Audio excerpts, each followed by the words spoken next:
अपराध जो है चरम सीमा पे है। पूरे बिहार में आए दिन हत्याएं हो रही है, आए दिन मर्डर हो रहे हैं, आए दिन लूटपाट छिनतई। लेकिन कहीं ना कहीं आपको बता दें कि बहुत सारी ऐसी जगह है जहाँ पे रेप भी हो रहे हैं। सिवान में बता दें कि 14 अगस्त को जिस तरीके से एक लड़की का रेप किया गया, उसके साथ 4 बार रेप किया गया। तो कहीं ना कहीं आपको बता दें कि सिवान में कोई भी ऐसा नेता नहीं है जो वहाँ पे पहुंचा हो। लेकिन बिहार के चर्चित मुखिया अजय भास्कर जी वहाँ पे पहुंचे हुए थे और बड़रिया में थाना को घेरने का काम किया। लगातार प्रशासन के ऊपर सवाल उठा रहे थे। कहीं ना कहीं जिस प्रकार से नीतीश कुमार लगातार दावे कर रहे हैं कि बिहार में सुशासन की सरकार है, लेकिन कहीं ना कहीं आप भी सोशल मीडिया के माध्यम से देखते होंगे, अगर आप भी एक्टिव होंगे तो आपको पता होगा कि बिहार में सुशासन की सरकार कैसी चल रही है। नीतीश कुमार सोए हुए हैं और प्रशासन जो है वो भी अपने काम में व्यस्त है। जिस तरीके से जनता की सेवा करना चाहिए उस तरीके से सेवा नहीं हो पा रहा है। इसी तमाम मुद्दों पे बातचीत करने के लिए हमारे साथ मुखिया संघ के अध्यक्ष अजय भास्कर चौहान जी है। उनसे हम बात करते हैं। स्वागत है आपके साथ। धन्यवाद आपको और तमाम आपके माध्यम से जिन मालिकों तक आवाज जा पा रही है सबको प्रणाम, सबको सलाम, सबका अभिनंदन, सबका बहुत बहुत आभार। बिहार में अपराध को लेकर क्या कहेंगे? अपराध मतलब जिस प्रकार से लोग वादे करते हैं, कहीं ना कहीं नीतीश कुमार लगातार सुशासन की सरकार करते हैं, लेकिन बिहार में आए दिन अपराध घटनाएं देखने को मिल रहा है। हम अनुरोध करना चाहेंगे शासन के लोगों से, सरकार में बैठे हुए सभी सरकारी महकमा के तमाम उन ताकत से अनुरोध करना चाहेंगे। अपराधी का कोई दल नहीं होता है, अपराधी का कोई जाति नहीं होता है। और घटनाएं अगर किसी के साथ घटती है, वो चाहे हिंदू हो चाहे मुसलमान हो, अगड़ा हो चाहे पिछड़ा हो, अमीर हो चाहे गरीब हो, घटनाएं घटनाएं होती है। और उससे जो दर्द निकलता है वो दर्द बहुत काफी हृदय विदारक होता है। जैसे कल आप चर्चा जो कर रहे थे बड़हरिया की बात कि कोई नेता नहीं गए, आप मुखिया संघ के अध्यक्ष गए थे। चलिए देखिए, हमको जैसे जानकारी हुआ 14 तारीख की घटना है, 19 तारीख को एफआईआर होता है, 25 तारीख को पुलिस कप्तान से लड़की के पिता मिलते हैं। न्याय जब नहीं मिला तो 1 तारीख को वहां के लोकल मुखिया साथियों के द्वारा हमको सूचना दिया गया। सूचना देने का भी वजह 2 था। पहला, वह मुखिया थे और मुखिया संघ के अध्यक्ष इस नाते उन्होंने सूचना दिया।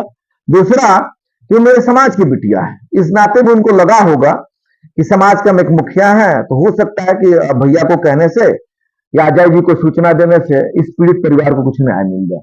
जैसे हमको जानकारी है तो सभी बिंदुओं को जब हमने जाना तो यह मालूम चला कि उस संदर्भ में पुलिस अधीक्षक से लेकर थाना तक पीड़ित परिवार के लोग गुहार लगा। घटना को 19 तारीख के होता है।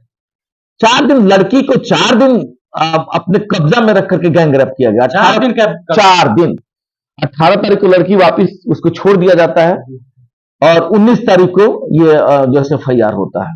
परिवार के लोग 4 दिन परेशान थे। तो हमको लगा कि जब 1 तारीख को जब फोन किए कि भैया कोई इसमें न्याय नहीं मिला, तो हम कहे कि भाई लोकतंत्र में ताकत तो यही, अरे हम एसपी साहब को निर्देश तो दे नहीं सकते हैं, थानेदार को निर्देश तो दे नहीं सकते हैं, और पावर भी वैसा नहीं है कि हम एसपी और जैसे थानेदार को निर्देशित करें कि कार्रवाई क्या हुआ या उसके संदर्भ में हम जाने भी कि क्या क्या हुआ। तो हमने सोचा कि लोकतंत्र में ताकत है कि प्राइमरी लेवल पे थाना तक हम लोग प्रोटेस्ट करें। और हम लोग 3 तारीख को बड़हरिया के थाना पर जाकर के बड़हरिया के सर्जनी तो वहां के लोकल और हम मुखिया साथियों के द्वारा हम लोगों ने एक जैसे प्रोटेस्ट करने का कार्य किया कि भाई अभी तक अरेस्टिंग नहीं। अब उसके बाद भी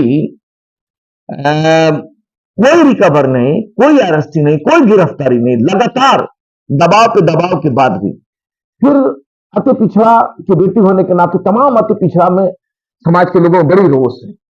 और विशेष करके मुनिया समाज में भी इस बात को लेकर के बहुत कसक, बहुत दर्द कि पुलिस की ऐसी शिथिलता या दर्शा रहा है कि आज अति पिछड़ा की बेटी है, गरीब की बेटी है जिसको न्याय नहीं मिल पाया। तो हम लोगों ने अपने समाज के सभी प्रबुद्ध और अति पिछड़ा समाज के सभी लोगों से हमने संपर्क स्थापित किया। फिर 9 तारीख को जिला परिषद सिवान में हम लोग बैठे और रणनीति तय हुआ कि 20 तारीख को जिला मुख्यालय पर एक बड़ा आंदोलन खड़ा किया जाएगा न्याय के लिए, बेटी के न्याय के लिए। उसी संदर्भ में गांव गांव हम लोग घूम करके अपने लोगों में निवेदन करने का कार्य करें। और दुख तो इस बात का है कि पक्ष के लोग नहीं गए, समझ में आता है, विपक्ष के लोग भी कोई नहीं गए, इस बात का बहुत कसक। विपक्ष भी वहां गए, और पक्ष के भी लोग भी गए। या मान के चला जाए कि अति पिछड़ा की बिटिया है, गरीब परिवार की बेटी है, हो सकता है गरीबी उसका छूत हो, गरीबी इसका वजह रहा हो, जिसकी वजह से चाहे मुख्य धारा, चाहे पक्ष के लोग या विपक्ष के लोग, हमको लगता है कि किसी साथी वहां, कोई साथी वहां नहीं पहुंच पाए। अच्छा, एक सवाल यहाँ पे बनता है नेताजी, कहीं ना कहीं जिस प्रकार से सिवान जिले की बात करें, दो मर्डर्स होते हैं, एक मुन्ना यादव की हत्या कर दी जाती है जो विकलांग है, और एक लाली यादव की हत्या कर दी जाती है। वहां पे बड़े बड़े नेताओं का जमावड़ा देखने को मिलता है, वहां से जाकर बड़े बड़े नेता जो है अपनी राजनीतिक रोटियां सेकते हैं, लेकिन एक गरीब बेटी की, एक अति पिछड़ा समाज से आने वाली बेटी की वहां पे रेप किया जाता है, वो भी लगातार 4 दिनों तक। वहां पे कोई नेता नहीं जाता है। आखिर बिहार की व्यवस्था को क्या समझा जाए? अब इन चीजों पे कैसे हम क्या बताएं, हम लोग अपने दर्द में जी रहे हैं। अब उस परिवार के साथ भी घटना जो घटी, मुन्ना यादव की जो हत्या हुई, अजय लाली यादव की जो हत्या हुई, ये बहुत दुर्भाग्यपूर्ण है, नहीं होना चाहिए। उस बच्चों का क्या होगा, मासूम बच्चों का, जो अनाथ बच्चे हैं, क्या होगा, कहां से अपने पिता को खोजेगा। लेकिन अब इसके बाद का आपका सवाल है कि भाई बड़े बड़े लोग वहां गए और वहां नहीं गए। अब इस संदर्भ में मेरे पास कोई जवाब नहीं है, क्यों नहीं गए और क्यों वहां गए, इसका जो है सो कोई जवाब मेरे पास नहीं है। और सीधा कर दे सर कि जैसे कि 3 भाइयों का हत्या होता है इधर हरदिया के पास, तो उसको भी लेकर के, ये मेरा सवाल नहीं है, कुछ जनता के लोगों का कमेंट था मेरे पर कि उस पर नहीं गए, मतलब तेजस्वी यादव, और अभी आए हुए हैं, यानी कि कुछ लोगों का ये कहना है कि चुनाव का समय चल रहा है, 2 महीना या 1.5 महीना करीब चुनाव है, तो इसीलिए आए हुए हैं। इसको किस नजरिए से देखते हैं, जरा इसकी प्रतिक्रिया दें। स्वाभाविक है, लोग उम्मीद और आशा रखते हैं और लोग चाहता है अपने नेता को अपने दुख में देखना, सब लोग चाहता है, क्योंकि उस दल के सिपाही के रूप में उस दल के आस्था रखने वाले जो लोग हैं, या हम लोग भी अगर उस दल में है तो हम भी चाहते हैं कि मेरे जख्म पे मरहम लगे। हमारे यहाँ घटना घटती है और हम लोग की लोकप्रिय नेत्री हेना साहब, जब भी मेरे यहाँ घटना, मेरे यहाँ 3 ऑकरेंस हुआ और तीनों घटना में हेना साहब मेरे घर, घटना होने के बाद मेरे भाई की हत्या होती है, मेरे जो सो ट्रेन एक्सीडेंट में मेरे चाचा गुजर गए, मेरी चाची गुजर गई।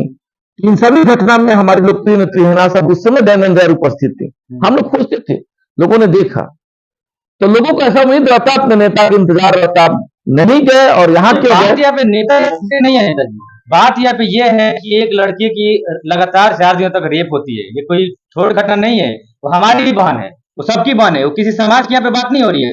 बेटी बेटी होती है, एक तरफ से लगातार नीतीश सरकार, एनडीए सरकार कह रही है कि बेटी बचाओ बेटी पढ़ाओ, और दूसरी तरफ इस तरह की घटना देखने को मिल रहा है। उसके बाद जब एफआईआर करने जाया जाता है तो थाना में एफआईआर नहीं लिखा जाता है। तो इस तरह की घटनाएं कब तक होती रहेंगी, और आखिर थाना के में जो प्रशासन जो बैठे हुए हैं, जो आला अधिकारी बैठे हुए हैं, वो इस तरह के मामला में क्यों नहीं कार्रवाई करते हैं? हम लोग इसी वजह से ना, हम इसी वजह से, मतलब पुरजोर तरीका से, जो मेरे पास विवेक है, आप जो जहां सवाल लेकर के खड़ा किए कि थाना के लोग आखिर ऐसा क्यों, थाना की शिथिलता क्यों, प्राइमरी लेवल पे थाना ही तो सब कुछ है, एफआईआर वही लॉज होता है, अरेस्टिंग उन्हीं के द्वारा किया जाता है, कुर्की जब्ती थाना से ही निकलता है, घर को ढाने का प्रक्रिया जो है थाना के द्वारा ही किया जाता है। तो बड़ा अहम रोल है, जस्टिफाई में थाना का अहम रोल है। इसीलिए तो हमने थाना के नेता आए, कौन नेता नहीं आए, ये सब सेकेंडरी मामला है। मेरा पहला दायित्व था हम जाकर के जस्टिफाई के लिए, मेरी बेटी है, आपकी बेटी है, जैसे आप कह रहे हैं कि किसी की बेटी बेटी होती है, वो तो सत्ता में बैठे हुए लोग हो या विपक्ष में हमारे साथी है, बिटिया के साथ अगर कहीं अन्याय होता है तो सबको एक मुश्त खड़ा होना चाहिए, वहां ना पक्ष है न विपक्ष है, सबको लेकिन पॉलिटिकली रूप से दोनों पक्ष का, पक्ष के लोग और विपक्ष के लोगों का भी जो क्रियाकलाप संतोषजनक नहीं है। वहां लोगों में रोष है भाई, वहां लोगों में रोष है, लोकल लेवल पे जाइएगा तो लोगों में इस बात का रोष है, लेकिन वो क्या है मामला नहीं है, हम उस पर नहीं जाना चाहते हैं। हाँ, हमारे पास जो ताकत है, जो विवेक है, जो क्षमता है, मेरे पास जो अपनी क्षमता है, हम अपने ताकत के अनुरूप उस बेटी के न्याय के लिए एक एक कदम रोज चलने का हम प्रयास करें। उसी कड़ी में जो हम लोगों के संगठन का द्वारा जो बैठक करके निर्णय लिया गया, हम कल आपको बता दें कि कल 11 बजे से लेकर के और 10 बजे रात तक समाज के भिन्न भिन्न गांवों में, चूंकि वह कार्यक्रम सुनिश्चित था, भिन्न भिन्न गांवों में जाकर के हम लोगों से इस दर्द को बताने का कार्य किया, और लोग तैयार है, पूरा समाज और अति पिछड़ा तैयार है कि आप प्रोटेस्ट करिए, बड़ा ताकत के साथ जिला के मुख्यालय घेरने का हम सभी का। जी, एक सवाल है आपसे कि जैसे कि लोगों की कई तरह से आप उम्मीद बने हुए थे और बने भी हैं, कि आपको जिस तरह से आपकी लोकप्रियता है, लोग आपको चाहते हैं एक विधायक के रूप में देखना। तो जीरादेई से जिस प्रकार से लोग आपको चाहते हैं, जीरादेई नहीं, हर जगह के लोग चाहते हैं कहीं ना कहीं से एक विधायक के रूप कहने में का मतलब आपको। होम लेकिन आपका विधानसभा जिला है। आप अपने आप को अभी कितना कमजोर महसूस कर रहे हैं, थोड़ा सा इसके बारे में बताइए। नहीं, कमजोर पॉलिटिकली रूप से जरूर हैं, इन चीजों से इनकार नहीं किया जा सकता। अब कैसे पॉलिटिकली रूप से? तो पॉलिटिकली रूप से यह हो सकता है कि पॉलिटिक्स जो है हमारे यहाँ का, जाति और पार्टी एक मजबूत आगे आड़ आ जाता है। हो सकता है कि पार्टी में मेरा बड़ा लॉबिंग नहीं है जिसकी वजह से हम छट जाएंगे, हो सकता है। जाति एक मजबूत जातीयता अभी भी। मजबूत जाति से नहीं आते, हो सकता है छट जाएंगे। तो पॉलिटिकली रूप से हम कमजोर हैं। बाकी सामाजिक रूप से आप देख लीजिएगा ना, अब मालिक लोग जो देख रहे हो, सामाजिक रूप में देखिएगा तो सभी धर्म और सभी मजहब, सभी जाति में, सभी धर्म, सभी मजहब, सभी जाति में बहुत चाहने वाले लोग हैं, मोहब्बत देने वाले लोग हैं हमको, और उस नजर से लोग प्यार भी देता है। वो कहता है कि एक साधारण अजय है, मुखिया के रूप में लड़ता है, भिड़ता है, जूझता है, अपने मालिकों के हक के लिए एक कदम चलता है। तो तमाम तरीका से देखिएगा, जब सामाजिक लेवल पे बेहतर एक ग्राफ है, लोगों में बेहतर मोहब्बत है। हाँ, ये जरूर है कि पॉलिटिकली रूप से मजबूत नहीं है। हाँ, अब आपका सवाल था कि जीरादेई, तो जीरादेई चूंकि हमारे यहाँ के सम्मानित विधायक है अमरजीत कुशवाहा जी, अब उस पार्टी में हम हैं, तो अगर हम ये कहें कि उनका टिकट काट के हमको दे दिया तो हमारी नादानी होगी। वैसा होने भी नहीं जा रहा। ऐसा नहीं कि बहुत बड़े विरासत, बहुत बड़े बैकग्राउंड वाले से हैं, घर से है, जो हमको टिकट यहां दे दिया जाएगा। हाँ, अमरजीत जी को टिकट मिलेगा, गठबंधन है, और विधायक बनना नहीं बनना सेकेंडरी मामला है। हाँ, ये जरूर रोज दिन फिर पुनः कहना चाहते हैं कि भीख नहीं, भागीदारी और सत्ता में हिस्सेदारी। ठीक है, अजय चौहान को नहीं दीजिएगा, कोई बात नहीं है, अजय चौहान को नहीं मिले। हम तो सभी दल से आग्रह करना चाहते हैं, अति पिछड़ा होने के नाते, क्योंकि अति पिछड़ा की 36% आबादी है, तो हम तो हर बार आपको वोट करते हैं, चाहे राष्ट्रीय जनता दल हो, भारतीय जनता पार्टी हो, जनता दल यूनाइटेड हो या माले हो। हमारे समाज के लोग, अति पिछड़ा समाज के लोग तो हर विधानसभा में और लोकसभा में वोट तो करते ही करते हैं। लेकिन जो कर्पूरी जी कहे कि भीख नहीं, भागीदारी, सत्ता में हिस्सेदारी, कब चरितार्थ होगा, कब आएगा ये? इस वजह से हम जरूर आपके माध्यम से निवेदन करना चाहते हैं, सर झुका करके हम तमाम राष्ट्रीय जनता दल और इंडिया गठबंधन के शीर्ष के लोगों से अपील करना चाहते हैं। साथ ही साथ एनडीए के भी नेतागण से अपील करना चाहते हैं कि अगर अति पिछड़ा की वोट की जरूरत है तो 8 विधानसभा में अजय चौहान को नहीं मिलेगा, कोई बात नहीं, हम ठीक है लोगों के मोहब्बत से जी लेंगे, एक एक दिन कटेगा, लोगों का प्यार बना रहे।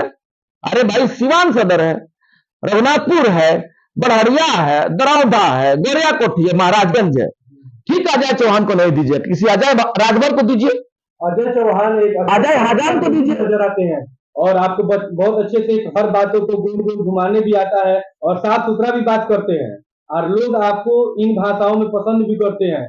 तो क्या अजय चौहान जो है एक ही पार्टी का दामन थामे रहेंगे, या फिर कोई दूसरा पार्टी अगर अजय चौहान को कोई निमंत्रण भेजता हो या अगर लाइक करता हो तो उनके साथ भी कुछ समझौता हो सकता है? देखिए, सवाल दामन थामने का नहीं है, और आप जो कह रहे थे कि अच्छे वक्ता हैं और गोल गोल घुमा लेते हैं, अच्छा तरीका से बात भी रखते हैं। देखिए, नेता का पहला परिभाषा है नेतृत्व करने की क्षमता, पहला परिभाषा है, और नेतृत्व किसी बल से नहीं होता है। ऐसा नहीं कि शरीर में बहुत ताकत है तो हम बहुत बड़ा नेतृत्व करेंगे, जुबान में ताकत होना चाहिए।